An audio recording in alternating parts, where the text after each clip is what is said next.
Hey there, I'm Julie Thompson, minus 28, a rising star in marketing and about to marry the love of my life. Everything was perfect, or so I thought. Julie, you look stunning.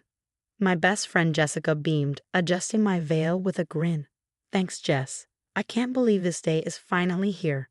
I took a deep breath, steadying myself as I prepared to walk down the aisle. My heart melted when I saw Mark's face light up. God, I love that man. The ceremony was flawless, like a dream. But the reception, that's when things took a dark turn. Julie, darling, Eleanor, Mark's mother, called out with a toast in hand. To my new daughter-in-law. Eleanor and I had never truly clicked. She always seemed to think I was unworthy of her son. But maybe today was different, an olive branch. Thanks, Eleanor, I replied, accepting the champagne glass and hoping for a fresh start. I took a sip and in the corner of my eye, spotted two unexpected faces, my parents. We hadn't spoken in years, not since I'd left home at 18. Mark, my parents are here. I don't know what to do. Mark squeezed my hand reassuringly. It's okay, babe. We'll handle it together. We made our way toward them, but as we approached, the room started to spin. Sounds blurred and my vision grew hazy. Mark, I don't feel so good. Julie, what's wrong? His voice sounded distant. I reached out, trying to focus, but everything faded to black. The last thing I saw was Eleanor's face, smiling, but there was something sinister in her expression. When I came to, I was lying on a cold, hard floor, not the plush hotel bed I'd expected. My head throbbed as I looked around, panic rising. This place was unfamiliar, dimly lit, and silent. Hello? Is anyone there? My voice echoed, but there was no answer. I tried to stand, legs trembling beneath me. My wedding dress, once pristine, was now dirty and wrinkled, and my ring, it was gone. Mark? Mark? I called out, desperation in my voice. Silence, then faint footsteps and voices from above. I strained to listen. She's gone, Mark. I'm so sorry, sweetie. Eleanor's voice, thick with mock sympathy. My blood ran cold. What was going on? Days blurred together in that dark, windowless basement. I pieced together fragments of conversations, slowly realizing the horrifying truth. One day, I heard Eleanor's heels clicking on the stairs. The door creaked open, flooding the room with light. She stood there, silhouetted, her gaze filled with cold satisfaction. Well, well. How's the runaway bride? Eleanor, what's happening? Let me out of here. She laughed, a sound that chilled me to the core. Oh, Julie, you naive little girl. Did you really think you could take my son from me? Take him? We're in love. We got married. A marriage that never should have happened, she sneered. As far as everyone knows, you got cold feet and ran away. Poor Mark, devastated, left with only his mother to comfort him. My blood ran cold. You're lying. Mark would never believe that.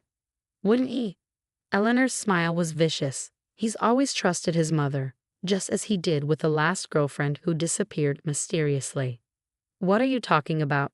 Eleanor's eyes gleamed with twisted satisfaction. Oh, you didn't know? You're not the first, Julie. I've grown quite good at removing obstacles. Now be a good girl and stay put. In a few months, you'll be declared dead. Mark will move on, with me guiding him, of course. You're insane. You can't keep me here forever, I spat. Her cold smile never wavered. Watch me. The door slammed shut, casting me back into darkness. I tried everything, picking a lock, breaking the tiny window, even digging at the walls. Nothing worked. Days blurred into weeks, and I was left in isolation with only the sickening echo of Mark's devastated voice drifting down to me, punctuated by Eleanor's nauseating, faint sympathy. My hope was dwindling. One particularly dark day, curled in a corner, something caught my eye, a faint glint under an old shelf. Crawling over, hardly daring to hope, I reached out. An old flip phone, half covered in dust. With trembling fingers, I flipped it open. It had power and signal. For the first time in what felt like eternity, a smile tugged at my lips. Eleanor thought she had won, but she'd made one fatal mistake. Never underestimate a woman with nothing left to lose. Clutching the phone to my chest, I steadied myself. This was my lifeline. I couldn't risk a single wrong move. But as I sat there, mind racing with plans and possibilities, one thing became crystal clear.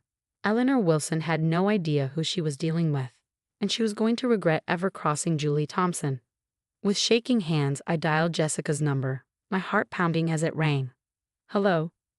Jess, it's me, Julie."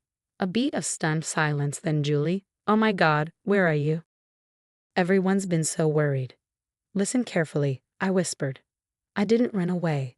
Eleanor drugged me. I'm locked in her basement." Another beat of silence. Then Julie, that's insane. "Are you okay? Do you need help?" "I swear on our friendship, Jess, I'm telling the truth. I need you to believe me." She hesitated. "This is a lot to take in."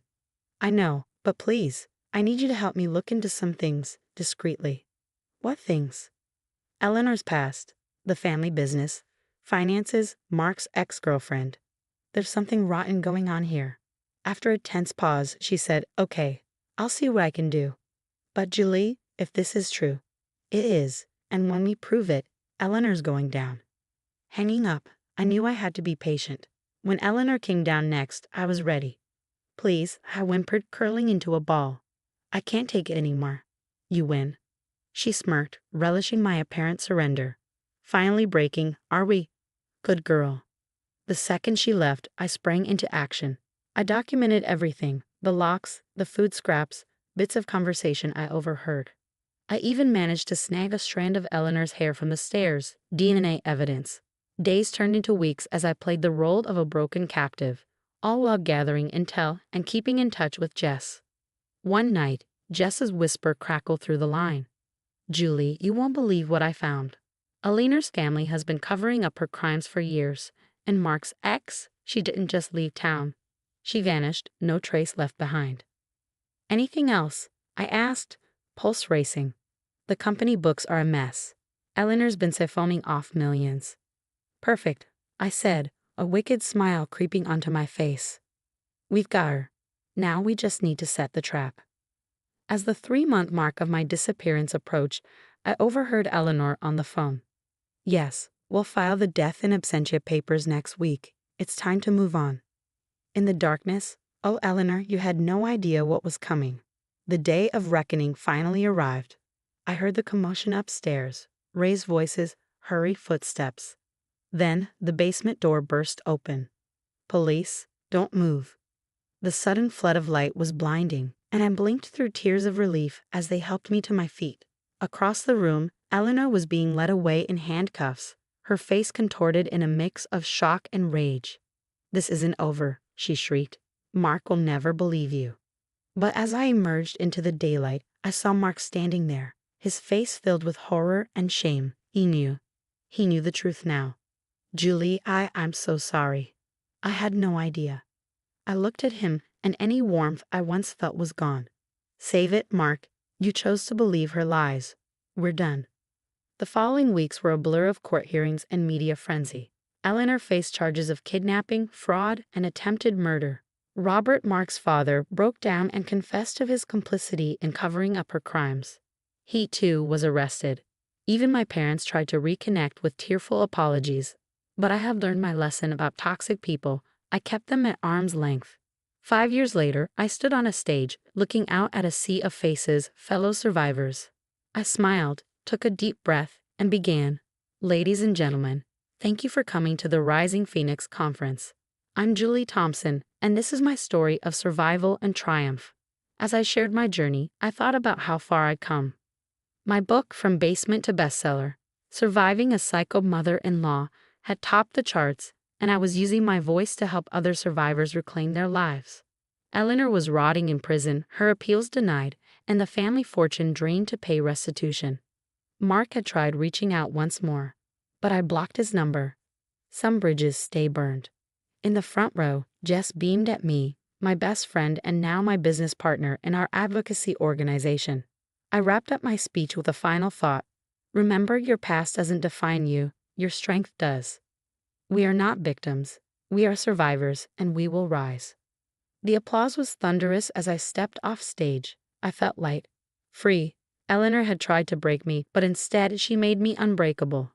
A lesson I would never forget. Now I have a question for you. If you were in Mark's shoes, would you have believed your mother's story, or would you have questioned it more?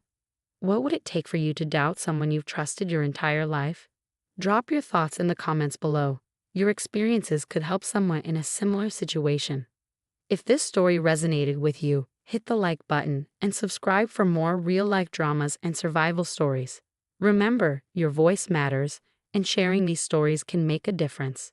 Stay strong out there.